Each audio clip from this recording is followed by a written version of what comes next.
Estamos aquí de regreso a Mano Limpia. Ayer estuvimos aquí en esta misma mesa, aquí en el programa, hablando de esa primera ronda de conversaciones entre Cuba y Estados Unidos, entre La Habana y Washington.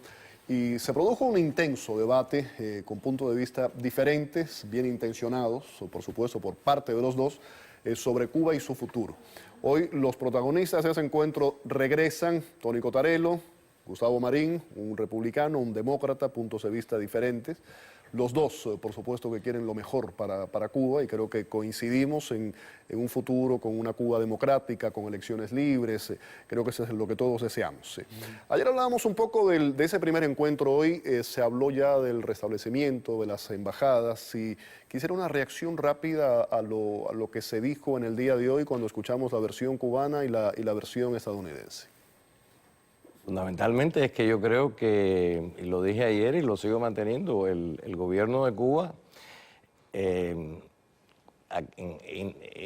aquella cosa que ganamos con la mano así y todo el resto de los títeres, algunos relacionados a la familia y otras cotorras que no tienen nada que ver con ello, nos inundaron con una propaganda que a medida que avance este proceso les va a ser muy difícil porque de verdad, si la palabra es la que ellos no quieren que se logre, que Cuba se abra al mundo. Ese es parte de la... Al mismo tiempo yo creo que se expuso, o hubo la exposición del gobierno de los Estados Unidos y sus representantes, los cuales hablaron claramente de lo que no iban a hacer. ¿Ok? No estamos para la destrucción de la ley de ajuste cubano, no estamos para esto, no estamos para lo otro. Y anoche escuché... Ayer se dijo, no, sigue la ley de ajuste cubano y sigue pies secos, pies mojados, básicamente. De verdad, y se dijo también otra serie de cosas, que no vamos a devolver gente, no vamos a estar en esta campaña de que a los médicos no los vamos a dejar entrar, o sea, todo, pero bueno, este es el primer punto de negociación. Que según Cuba, la deserción de los médicos en todos estos programas de Latinoamérica que llegaran a Estados Unidos se debe también a la ley de ajuste cubano.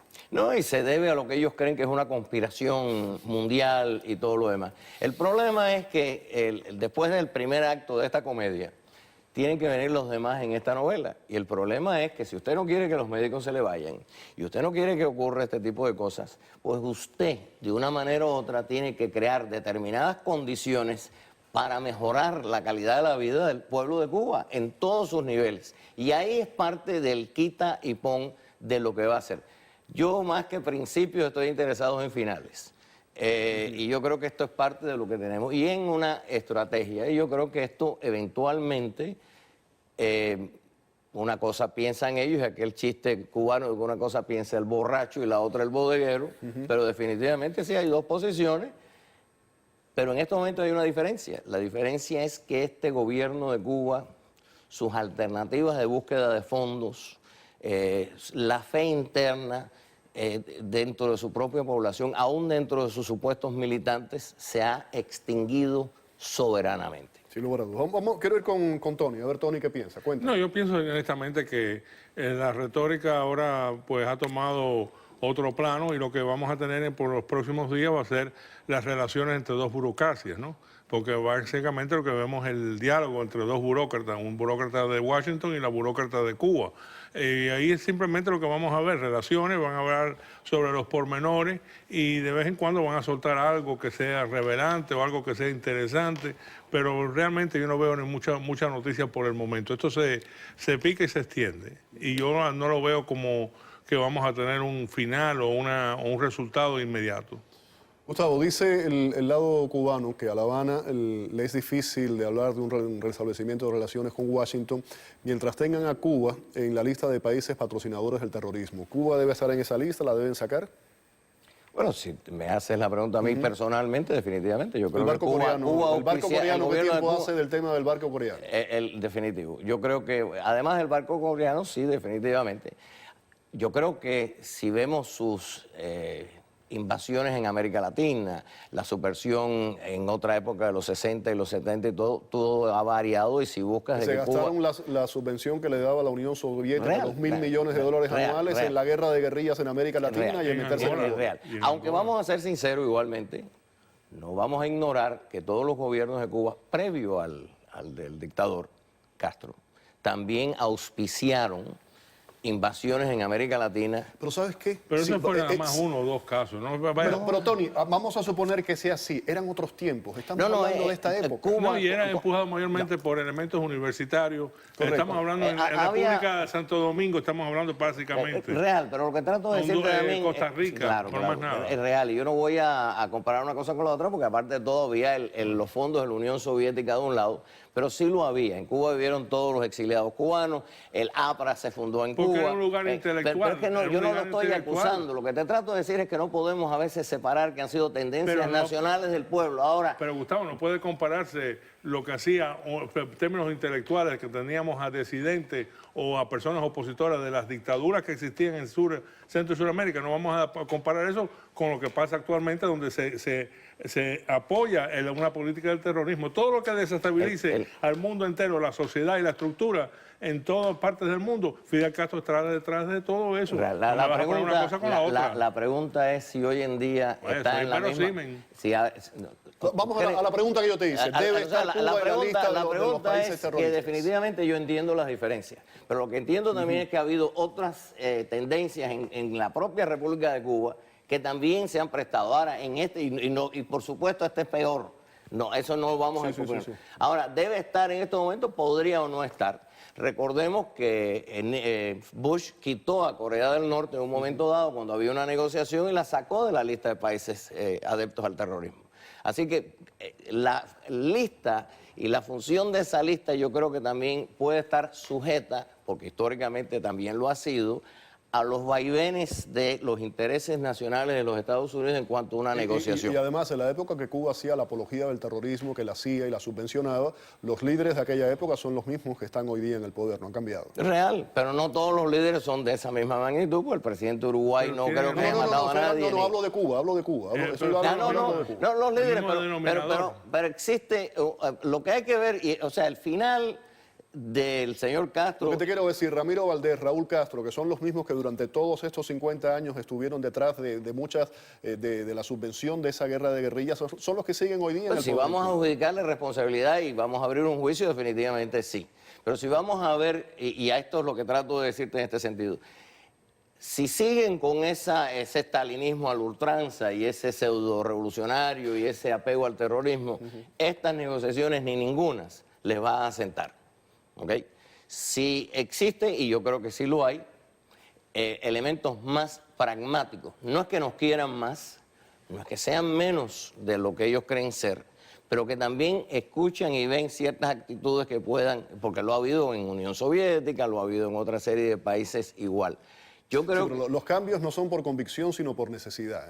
Absoluto, pero en todos lados es parecido. O sea, no, porque es que hay veces yo oigo la hambruna aquí y se nos olvida la hambruna allá, hablamos de los muertos aquí y se nos olvida el despotismo en otros lugares igual. Esto es una situación que puede avanzar. Yo no creo que el gobierno de Cuba vaya como intención a democratizarse, a irse, a regalar el poder. Sinceramente, ese no es lo que estamos hablando. Yo sí creo que en estas negociaciones, y también quienes queremos estar con un nivel de actividad y presión en esto, como ciudadanos norteamericanos, como participantes en este sistema, sin necesidad de aspirar a presidente o senador, ni nada de eso, y sin robarnos estos temas que no tienen absolutamente nada que ver hasta que, de hecho, a ti te convenga y después se olvidan. Yo sí creo que hay que ir empujando. Y lo estaba viendo, definitivamente hay áreas como las telecomunicaciones y el Internet, hay áreas como los derechos sindicales, hay áreas en las cuales... El tema es que hay que ver si Cuba cumple todo eso después. Y si no, más fácil que nunca anteriormente es lo siguiente.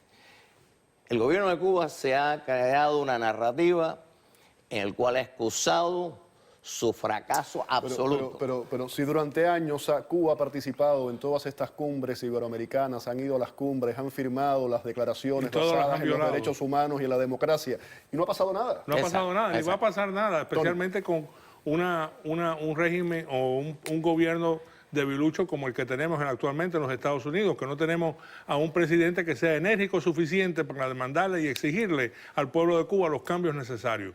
Francamente, lo que más le molesta a muchas personas es el hecho de que no se ha exigido nada. Todo es lo que quiera Cuba, lo que diga Cuba, vamos a complacer, vamos a ver si podemos ceder aquí, ceder allá, para que no se ofendan.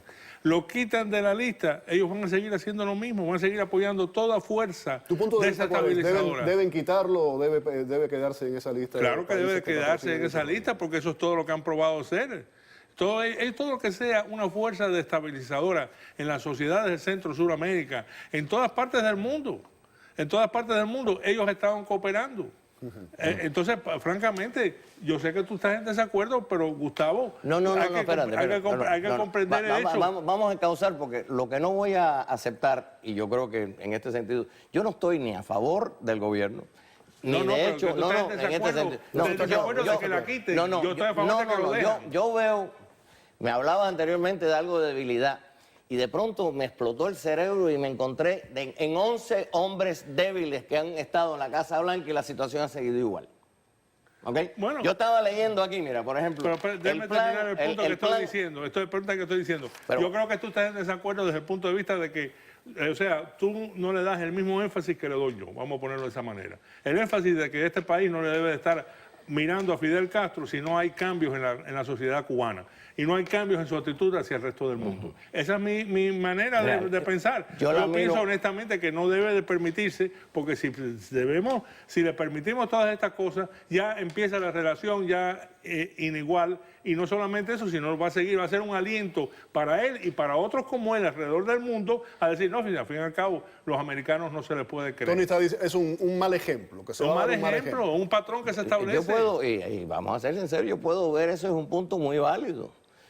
Pero Gustavo, ¿te pido algo? Tengo que ir a la pausa. Quédate con la idea, vamos a la pausa y regreso contigo. Se me olvida, la edad mía, ya después tengo que estar hasta de acuerdo con Tony. No se le olvida, quédese con nosotros.